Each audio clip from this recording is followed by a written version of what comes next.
What's up, everybody? Welcome to the View from Jamestown podcast edition. This is episode 46. This is the November 2020 episode, and we are sitting down this morning with TCC President Rob Roach, VP of Sales and Marketing AJ Petrarca, and Latin American Operations Manager Javier Fernandez. Good morning. Good morning, everybody. Morning, Ben. How are y'all doing today? Doing all right. How you doing? Very well. Got the Navy gang going on here. Yep. Gang, Yes. gang. TCC's official color. You didn't get the memo. I missed the memo. I got a little bit of blue, I guess, but I missed the Navy memo. How are y'all doing? Doing pretty good. Looks like the country went blue. Did. Maybe that's why there's all this blue. It's like a psychological thing. That's I guess it is. It is. subconscious. It's official. It's November. We've already had 3 inches of snow, and now it's 70 degrees outside. True. Typical New England fashion. Even the weather got better. It's crazy. It's been quite the couple weeks for sure. But yes, in mid-November, we're post-election. We're coming out with this episode a little bit late, so we could get through the election and see what that was going to bring. But yeah, lots going on between the election results. You know, supply and demand still seems a little bit tight. Seen some price increases due to supply chain issues, and we're at record levels of storms here in the Gulf. So a lot of stuff going on. It seems like. Yeah, it's a lot to keep up with. But I think that one of the more timely things that we've been looking at is obviously the hurricanes. It's funny, I put these notes together about 2 weeks ago, and there was 27 storms and 11 hurricanes. Just in the last 2 weeks, we're now at 30 storms with 12 hurricanes and an extra $10 billion of damage, up to $38 billion for the 2020 hurricane season. It's been a crazy few months here. It's unbelievable. I mean, the damage is, insurance rates are going up. That's for sure. Definitely. And it seems like it's all been concentrated in that, between New Orleans and Houston, and then now also the panhandle of Florida has been getting hammered with a lot of rain and wind, and they're about to get hit again now. So it's been definitely concentrated to the Gulf, and unfortunately that's where a lot of the chemical assets lie. Yeah, that belt right there is obviously a big chemical either production area or logistics area with rail cars and trucks moving back and forth. Obviously a big area with Florida, I'm sure, shipping stuff out of Miami and different areas of Florida going to Latin America, South America. Yeah, a lot of plants that we usually pick up from, they have been shutting down. They have been shut down for a couple of weeks due to hurricanes. Yeah. So we're waiting. So expect delays, everybody. That seems like a common theme recently. Definitely. Yeah. Yeah, I was talking to a supplier yesterday, and one of their main products goes into building materials heavily, and it's causing a huge crunch because obviously, when a hurricane comes through, there's a requirement for building materials, and so their plant is shut down, which is the raw material to make building materials, which are needed because of the hurricane. So it's like it's just causing a crazy crunch down there with a lot of things. Vicious cycle. Exactly. Which is a good point to start because we've already seen obviously lumber and wood real tight all summer with people doing projects and stuff being home from COVID. So you add that compounded demand now for rebuilding. It's exponentially worse. Yep. So it's been a crazy few months of things to keep an eye on, try to keep your head above water with supply chains and logistics and production and everything like that. It's been interesting. Yeah, the DIY projects are interesting. And who would have known that would have such an impact on supply chains and building materials? It was, it was the middle of summer, and somebody said they needed pavers, and they laughed at them. I was like, pavers? That's just stone. You can't even get your hands on stone. Yeah. And no, they were sold out, and a lot of it has to do with the demand for DIY projects, but also the truckers. They don't want to haul because of certain areas are rife with COVID and others aren't, or they're sick themselves, or or there's storms. So logistics has become a bigger and bigger topic of conversation around TCC and with our customers and suppliers, big time. And that brings up a good point with cases kind of on the rise here in New England and the impending weather season coming up. Those are kind of two negatives for logistics and truckers wanting to come up in this area. Yeah, we've seen we're in the W right now, so we saw the initial March, April peak, and then we saw a peak in the middle of summer.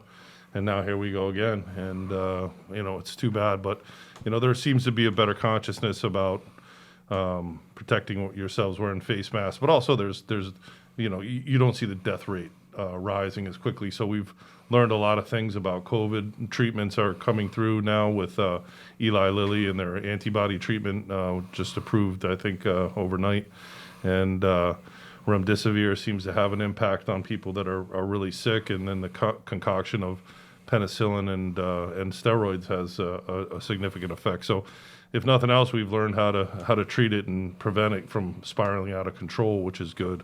And of course, yesterday you had Pfizer announce that they've got a 90% efficacy on their vaccine. So I don't know the exact timing on that, but again, that's certainly good news that they're seeing positive results at this point. I think that's all we can take away from this is it's positive results from a trial. So I don't know if anybody sitting at this table would hop on taking it right now, but I guess we'll have to see what the data comes out. Yeah, absolutely. And hopefully it does continues to get a little bit better under control, especially up here in our neck of the woods with the New England area. It's going to be an interesting logistics season between the coronavirus and, typical winter weather up in the New England area. It's going to be interesting, I think. Obviously, we've seen prices continue to stay high and demand obviously high, kind of recommending people allow at least a couple extra days, especially with LTL and truckloads picking up. And it's not only pricing. There's no products in many areas of the world. There's a shortage of different kinds of products in so many areas that they have stopped quoting. They say that the demand exceeds supply, or the lead times are just ridiculous. Yeah. Yeah, sort of a recent phenomenon is China and Korea and other Asia. Long lead times, and their demand is picking up. So not only have we seen, the environmental regulations in China kick in and plants shutter for those purposes, you're seeing the cost of energy going up. You're seeing the lack of availability of massive quantities of every chemical pretty much to, just some availability, and then demand picking up. So it's kind of a perfect storm for, really tight materials. We've now are 2 to 3 decades into a dependence on China for a lot of petrochemical. They set themselves up as being a world leader in supply for these chemicals, and a lot of plants just simply shut down because they couldn't compete with the low prices coming out of China. Well, now that's becoming less available, and you're dependent on very small plants if they're available at all in other regions of the world. And so it seems like it's trickling down to almost everything we sell. It doesn't matter what it is. We're seeing extremely long lead times, which keeps our inventory very tight. We can't offer spot material. Every time we go to buy, the prices are higher, so the prices keep inflating. So it's, again, another vicious cycle that seems to, you think you get some relief, and then it just gets worse and worse and worse. So, as we've said in the past, we encourage people to keep their inventories at a ratably high level, rather than the historically high level, I should say, because these supply chains could get worse, especially if we see this weather pattern continue and we have a really tough winter and everybody's inside and everybody's exposed to COVID and it could get far worse. But hoping it gets better. But Yeah. there's a lot of things at play here that could really line up to have a very tough winter. I think something else that we've seen that's kind of been a byproduct of all this logistics stuff is the lack of containers either getting stuck on the U.S. side or the China side. And I think we've seen it a couple times from our China office where people can't quote or there's an extra delay because all the containers are backed up on one side or the other.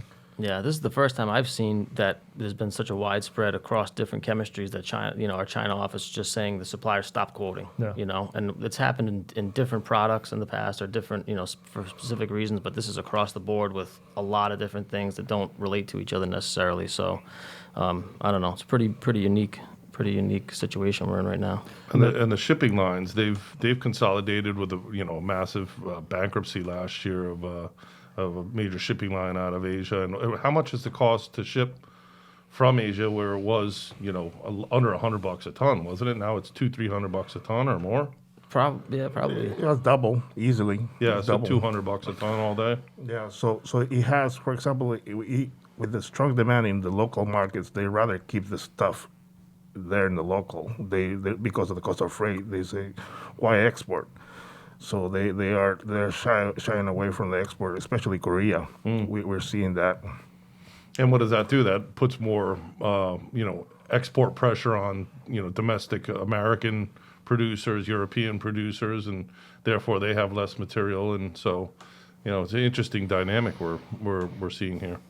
And it seems like at least maybe in the States, plants are picking up a little bit, demand's picking up a little bit, so that the demand's creeping up, but then you got the supply chain in the middle, and then product availability, being tough too. So you got these two things in between, this demand picking up that's kind of creating this perfect storm. And now we're going to the end of the year, which most companies want to keep inventories low, where they have to do the exact opposite. Yeah, right. That's Because interesting. they're gonna be like, just order what they need. They want to keep those numbers low. They look for the balance sheets. They have to look nice. Yeah. Right. And they have to do exact opposite because the economy and the lead times and everything is telling you to do the whole opposite thing. And keep in mind too that the price of oil is up to what 41, 42, where it was dropping off, and it seems like it's on a trajectory to go even higher. So pretty interesting. Natural gas. I mean, we're getting ahead of ourselves here, but natural gas costs are up, and it's not even wintertime yet. So.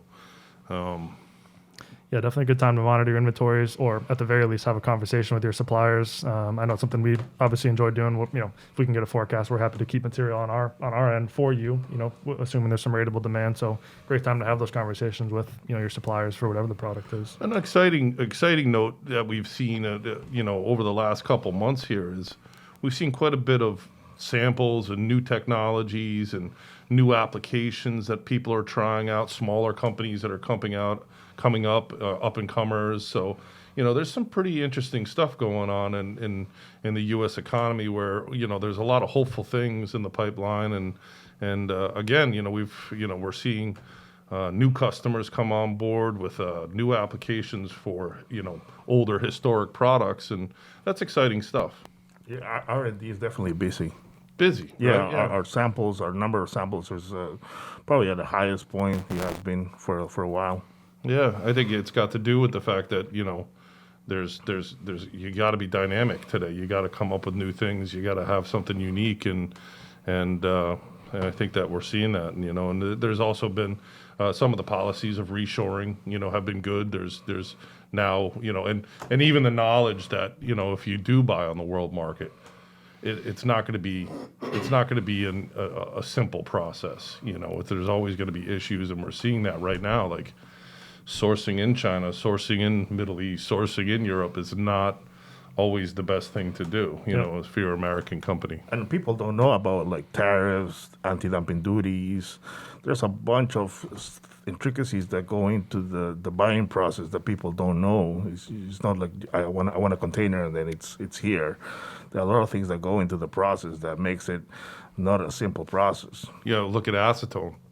Perfect example right there. I mean, everybody thought I'm going to pay very little for acetone forever, and now it's creeping up into some of the highest prices you've ever seen in acetone because of a dumping suit by Advanced Six and Altivia against the major importers, and now they're out of the market, and there's a closed market, and phenol demand really is sort of lackluster, so therefore less acetone. Acetone's tight. Acetone's tight now. Yeah. You can't get it. So, and there's no opportunity to import it really at a reasonable price with the dumping duties that are there. So, I mean, you cannot be overly dependent on import products. Mm-hmm. You have to have in your matrix of supply, you got to really look hard at having American or even Latin American, all of American supply. Yep. For American companies. And I think one other byproduct or reason of these R&D projects picking back up and samples picking back too is companies are just more equipped to handle it. Obviously, when coronavirus came up in March or April, no one knew how to deal with it or handle it. Everyone just had to kind of go home and figure it out. Even like here, we have the plexiglass barriers. I'm sure these labs have barriers set up and a limited number of people in or whatever it is. So even though coronavirus is still around and cases are still creeping up, I think companies and people are more well equipped to handle it and understand it and the safety measures and stuff like that. Yeah, I mean, we're creeping up here just in a few days on 2 months of reopening. We were closed for 6 months, from really around March 15th to September 15th. We were closed. Knock on wood, we have had no cases of coronavirus, but TCC is set up that, God forbid, any one of us walked in this office with coronavirus, we're set up that it should not spread. So we've done a tremendous amount with creating barriers, creating space between employees, We put systems in place that capture our air and treat it before it goes back out. And we also got inspected recently by the state of Rhode Island, and we got a 12 out of 12. So A+ to special kudos to Kerry McNamara, who has been on top of this and making sure that we have as much safety in place as possible, because until we really get through this, it's very important to just hamper the spread. That's the most important thing. Yep. I know we talked a little bit. That seems like stuff's picking up a little bit in the States. What's the overall feel and mood in Mexico, Latin America? How's It's picking up as well, even though the cases are still picking up. The industry is on the rise. So we see orders and imports up. Plants are running at a good rate, and should be a couple good months. Christmas is coming up, which a lot of companies shut down, but some companies I've talked to, they're going to continue to work because they have been shut down for so long. So so they're going to try to make up some time and make up some production toward the end of the year. We've seen airlines loosen some regulations. We got some visitors coming next week. Yes. We will have that. Javi's parents are coming. My parents, my parents are coming, so I'm very happy to have them. Meet the baby for the first time. Meet the baby for the first time, so that's exciting. Very exciting. I think we'd obviously be making a mistake if we didn't also mention that the election results have come in with Joe Biden pulling ahead, which the stock market reacted positively to, and seems like the mood's been overall positive with that result. Yeah, I think we still have a Republican Senate, Democratic House. I think the positive sentiment maybe today and yesterday on the stock market might be just some sanity, maybe going forward. Not even sanity, just not some reckless behavior or something come out of left field that will affect our business or everyone's business. I think that just having some semblance that the next 4 years aren't going to be the last 4 years, Republican or Democrat, you can admit that the last 4 years have been hectic. Whether it's been Trump's fault or not, I don't know. But if things were hectic at TCC, I would certainly be blamed for what was going on. So, the Americans spoke, and now there's going to be a transition into the coming year, and we'll see how things go. It is what it is. We're still a bitterly divided country about it, and I don't think that Trump is helping that right now with not having a change of power that's seamless. So, but his power is gone. Really, he's lost. So really, whatever he does right now, in my opinion, doesn't really matter. Yep. Price updates and trends, kind of mid-month. So we obviously are well into the November settlements and pricing. Seems like stuff keeps creeping up here a little bit. Crude oil is up a little bit. Obviously, benzene's continued to tick up here. Even since October, we're up about 25, 30 cents since the beginning of October, so the last 45 days. So, things ticking up a little bit, but seems like stuff's really still more supply and demand driven. I think a majority of the podcasts we've done, okay, here's the pricing, but it's really more supply and demand driven. It's kind of the world we're in today. Well, maybe not on the 40-some podcasts we've done, but the more recent ones for sure. But, benzene's going to certainly affect things like phenol. And that chain, and then you've got adipic acid that'll certainly be affected by benzene's increasing prices. We've seen that over the last several months. Even seen some very high prices now coming out of China. So that has to do both with local demand and freight to get to the rest of the world, which is up considerably. But there's been not too much strength in raw materials, but as you mentioned, that's not really the big story here. And obviously, it seems like stuff coming out of China and some of these other regions, it's really more logistics driven and just availability driven versus raw material pricing. Yeah, strictly supply and demand. I mean, there's some things out of Asia, like China recently cracked down with some new environmental regulations, which closed down some plants. But yeah, it's purely supply demand driven for the most part. And with some of those crackdowns and closures, have there been any updates on? Is it like a 2-week shutdown? Is it kind of an indefinite shutdown? Has there been any word about it, or not really? It's kind of tough to know. I don't know that the government gives the companies much information. I think that they come in pretty suddenly and say you got to shut down until you meet this requirement for emissions kind of thing. And I don't know if companies don't know when they can get to that emission level, or so I think it's not really that clear to us anyway. And it seems like on our end, it's kind of like a weekly update. Hey, how's things look this week, and try to take it from there. Yeah, I mean, our office does a great job. Our engineering office does a great job keeping in touch with the producers and getting the info to us as best as possible. But they can only do with what's given to them. But yeah, I think it's definitely a good point. I think we do have some good resources in Asia. So if there are questions about supply and demand coming out of those regions, by all means, reach out to us. We're happy to have those conversations on a case-by-case product basis for sure. Featured seasonal and new products. I added that seasonal word in this time. I think there's obviously some stuff that comes up on a seasonal basis. We're obviously getting into the winter time here with windshield wash, ice melt, things like that. So coming into kind of our fall and winter products, really kind of, I guess, even in the middle or maybe a little bit past the middle of ramping up for that season, but definitely starting to think about cold weather products here. Also, you're also thinking about springtime, for the fertilizer planting season. So if you're importing, additives for fertilizers, this is the time you want to get stuff on the water to arrive for January, February time frame, especially with how tight shipping's been. So we're already looking into the spring at this point, which is kind of crazy to think of. Yeah. And Nutrien had an outage, didn't they? Nutrien at their Lima, Ohio facility had a planned turnaround that went into an unplanned closure, and I'm not sure when they're going to come back up, but we've gotten a lot of interest on urea because of that. Mm-hmm. Which is an ice melt, not the choice ice melt anymore. Potassium acetate, I guess, would be the choice de-icer now. It used to be urea. I mean, We still use urea out here for de-icing, and I know we sell some people that sell it as retail for de-icing, but calcium chloride obviously is a big one too, and a mix of urea and calcium chlorides are used out there too. I think the big issue with urea is at a certain temperature, it becomes somewhat less effective, so that's why the calcium chloride comes in, and of course on an industrial level, the potassium acetate is preferred, but. It's and then of course you got glycols. The glycols are coming in now.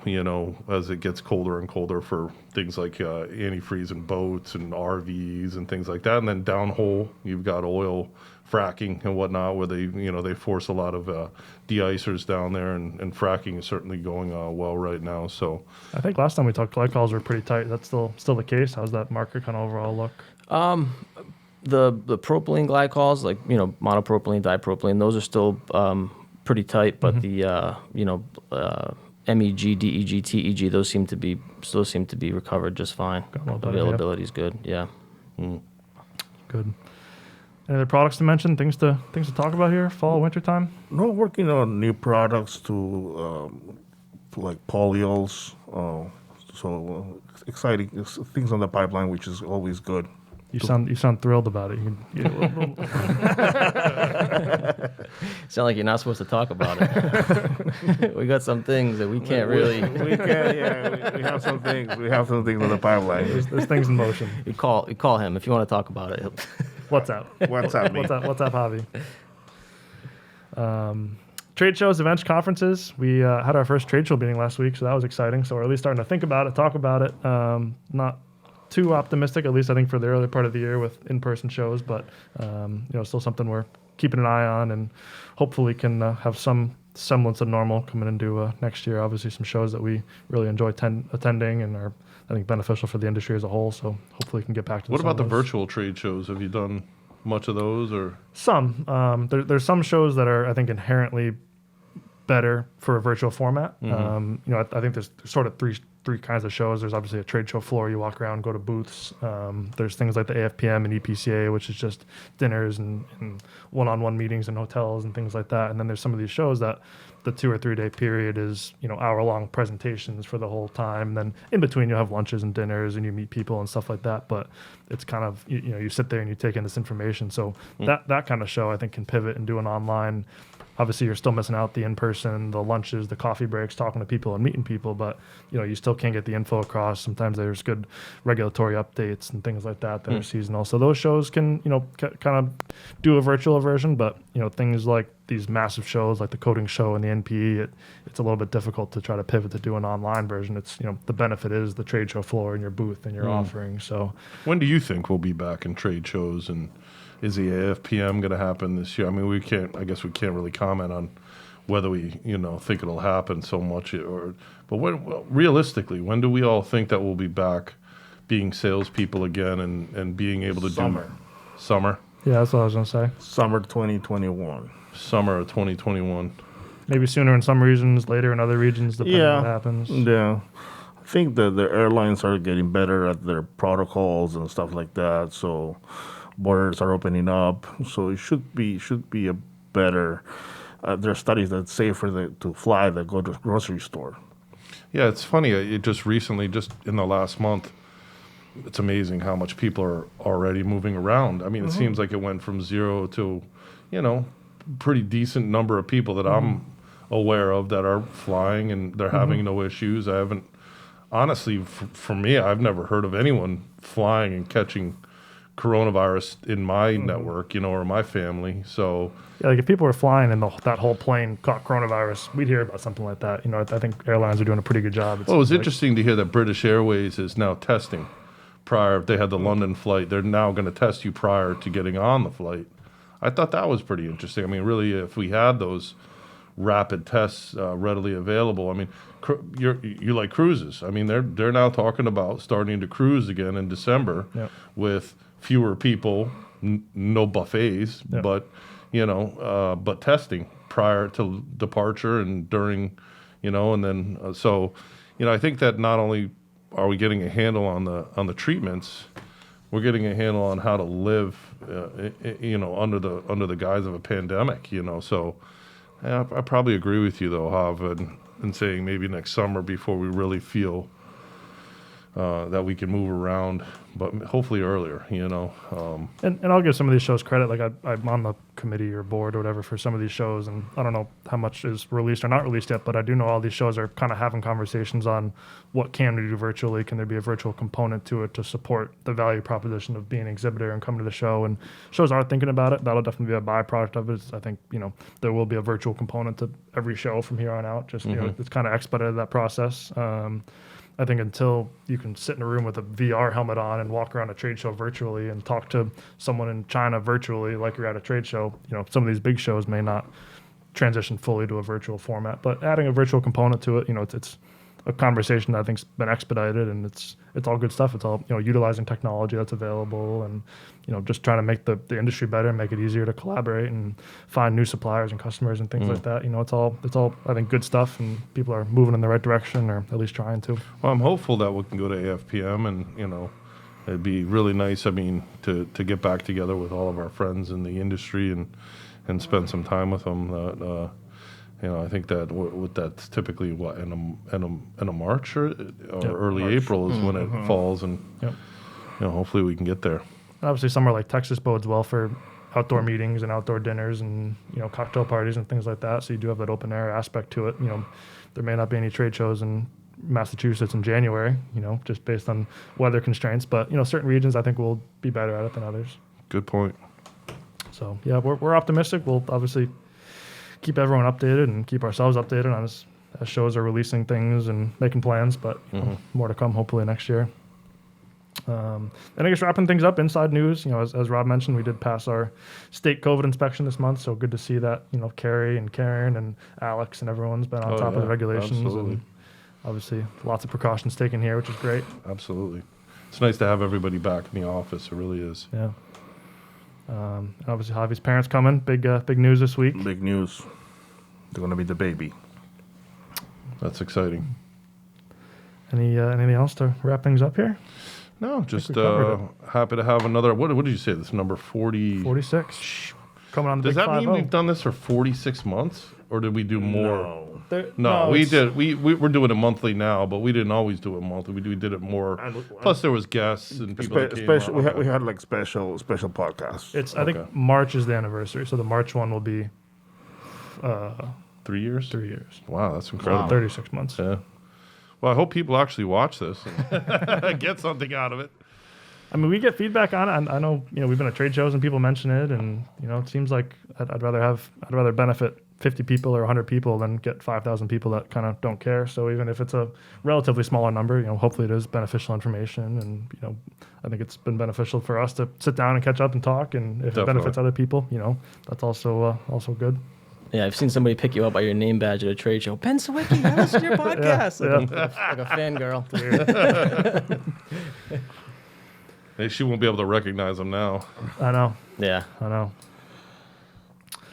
All right, guys. Well, thank you for your time this morning. Good talking to y'all. Obviously, happy that the both the video version is available via our Kettle Bottom Creative guys over here, as well as the audio version too. Working on some exciting new things with the website. Should have a new podcast portal up here soon, so make it even easier to watch either the video or the audio. So more to come on that. We appreciate you listening and following along, however it is you do listen. And we will definitely catch you on the next episode, if not sooner. Thank you, guys. Thank you. Thank you. Thank you.